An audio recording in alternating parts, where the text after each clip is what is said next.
Hello किसान भाइयों आप भी इस खरीफ सीजन में बरसात के मौसम में लाखों रुपए कमा सकते हैं। दोस्तों आप प्याज की खेती कर सकते हैं और किस तरह से आपको करनी है, इन्हीं सब बातों पर आज चर्चा करेंगे। मैं विकास राज आपके अपने YouTube channel I love farming में स्वागत करता हूं। दोस्तों जैसा कि आपको पता है कि मैं समय समय पर आपको खेती से संबंधित जानकारियां देता रहता हूं। यदि आपको मेरे द्वारा दी गई जानकारियां अच्छी लगती हैं तो हमारे चैनल को सब्सक्राइब कीजिए, बेल आइकन को प्रेस कर लीजिए ताकि जब भी मैं कोई वीडियो अपलोड करूँ खेती से संबंधित तो आपको सबसे पहले नोटिफिकेशन मिले। और दोस्तों अन्य किसान भाइयों तक भी शेयर कर दीजिए ताकि वे भी इसका लाभ उठा सके। तो किसान भाइयों ज़्यादा टाइम न वेस्ट करते हुए शुरू करते हैं। तो किसान भाइयों सबसे पहले मैं आपको बता दूं कि जब हमें 2-3 साल तक रेट डाउन मिलते हैं किसी फसल के तो हम उसमें कंसिस्टेंसी नहीं रखते हैं, और दोस्तों यही मौका होता है जब दूसरे लोग उसका फ़ायदा उठा लेते हैं। तो दोस्तों जैसे कि आपको पता है कि प्याज के रेट 2-3 सालों से डाउन चल रहे हैं, तो इस बार रबी के रकबे में प्याज के थोड़ी कमी देखने को मिली है। तो दोस्तों इस बार उम्मीद की जा रही है कि जो खरीफ सीज़न की प्याज होगी यानी कि बरसात की इस टाइम पर लगाई हुई, उसके आने वाले समय में दाम अच्छे मिलेंगे।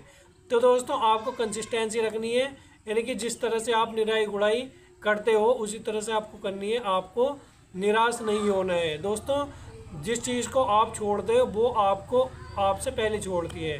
तो दोस्तों टाइम न वेस्ट करते हुए शुरू करते हैं। आज मैं आपको 2 विधियां बताऊंगा जिनसे आप प्याज की अच्छी पैदावार ले सकते हैं। दोस्तों वे 2 विधियां हैं, एक तो आप छिड़क कर सकते हैं और दूसरा आप कर सकते हैं नर्सरी डालकर।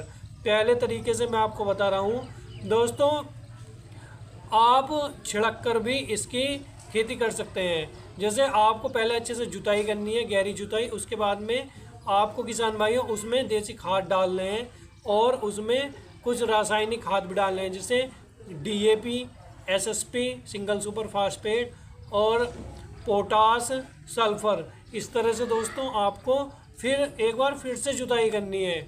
और दोस्तों फिर बाद में आपको या तो घूल निकाल लेने हैं, जैसे गन्ने में घूल निकालते हैं, या दोस्तों आप क्यारियाँ बना लीजिए, या किसान भाइयों आप छिड़क विधि से कर रहे हैं तो आप ऐसे ही प्लेन रहने दीजिए। उसमें आपको जब आप बीज छिड़केंगे यानी कि बीज आप बोएंगे तो आपको 5 अंगल का गैप रखना है एक बीज से दूसरे बीज के बीच में, ताकि उसका कंद अच्छे से फूल जाए।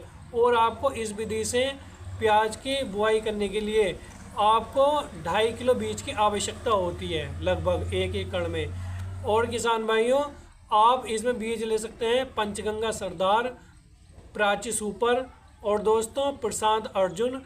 ये कुछ अच्छी वेराइटीज हैं जो मैंने आपको बताई हैं। या दोस्तों आपके इलाके में जिस तरह की वैरायटी, जिस तरह की प्याज चलती है आप वो ले लीजिए, या आप अपनी मंडी में भी संपर्क कर सकते हैं कि हमारे एरिया में किस तरह की प्याज चलती है। तो किसान भाई आप एरिया वाइज भी ले सकते हैं। और किसान भाइयों दूसरी विधि मैं आपको बता रहा हूँ, नर्सरी डालकर आप किस तरह से इसकी खेती कर सकते हैं। तो किसान भाइयों 15 से 20 जून के बाद में इसकी नर्सरी डाली जा सकती है। और किसान भाइयों इसमें आप या तो क्यारियाँ बनाकर इसकी बिजाई कर लीजिए, यानी कि पहले तो आपको नर्सरी ही डालनी है। उसके बाद में किसान भाइयों जब आप इसकी ट्रांसप्लांट करेंगे तो किसान भाइयों या तो आप जुलाई के आखिरी सप्ताह में या अगस्त के पहले सप्ताह में इसका ट्रांसप्लांट किया जाता है। तो दोस्तों ट्रांसप्लांट करते वक्त आपको खेत की अच्छे से तैयारी कर लेनी है। इस बीच में आपको किसान भाइयों गहरी जुताई करनी है, देसी खाद डालने हैं, DAP, single super phosphate, potash, sulphur डालकर आपको फिर दोबारा से जुताई करनी है ताकि ये खाद मिक्स हो जाए अच्छे से ज़मीन में।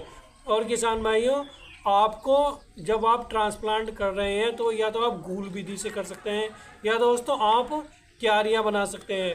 तो किसान भाइयों जब आप घूल विधि से इसकी खेती करते हैं तो किसान भाइयों घूल विधि से करने पर इसका कंद अच्छा मोटा हो जाता है, यानी कि क्यारी की अपेक्षा इसकी जो क्वालिटी है वो अच्छी रहती है। और ये जो क्यारी के माध्यम से आप करते हैं, क्यारी के माध्यम से आपको उत्पादन उसमें अच्छा देखने को मिलता है, यानी कि वो जमता अच्छा है। परंतु दोस्तों क्यारी के माध्यम से जब आप करते हैं तो आपका जो पौधा है जो बाज़ार में जाने के लिए तैयार होता है वो 120 दिन लेता है लगभग। और किसान भाइयों जब आप गूल विधि से करते हैं तो वो 90 दिन के लगभग लेता है। तो ये अंतर होता है। आपको कौन सी विधि अच्छी लगती है, ये जिस तरह से भी आप करना चाहते हैं आप कर सकते हैं, मैंने आपको बता दिया है। और किसान भाइयों, और मैं आपको यही बता दूं कि जो मैंने फर्स्ट विधि बताई थी कि आप छिड़क कर जब करते हैं तो वो बाज़ार में जाने लायक होता है 4 से 4.5 महीने बाद। जो फर्स्ट विधि है जो छिड़क कर की जाती है वो मध्य प्रदेश में और गुजरात में ये विधि अपनाई जाती है। तो किसान भाइयों, आप किसी भी तरीके से कर सकते हैं। यदि कोई दिक्कत आ रही है तो किसान भाइयों आप मुझे कमेंट बॉक्स में कमेंट कर सकते हैं, मैं आपको उसका सॉल्यूशन बताऊंगा। और किसान भाइयों, यदि आपके पास यदि कोई सुझाव है या आप कोई कुछ बताना चाहते हैं तो मुझे बता सकते हैं कमेंट बॉक्स के माध्यम से, या मुझे कॉल भी कर सकते हैं। डिस्क्रिप्शन में मेरा फ़ोन नंबर है। और किसान भाइयों, मैं भी आप लोगों की तरह किसान हूँ। बस दोस्तों, आज की वीडियो में केवल इतना ही। मैं विकास राज आपसे विदा लेना चाहता हूँ। मिलते हैं अगली वीडियो में एक अच्छी जानकारी के साथ। धन्यवाद।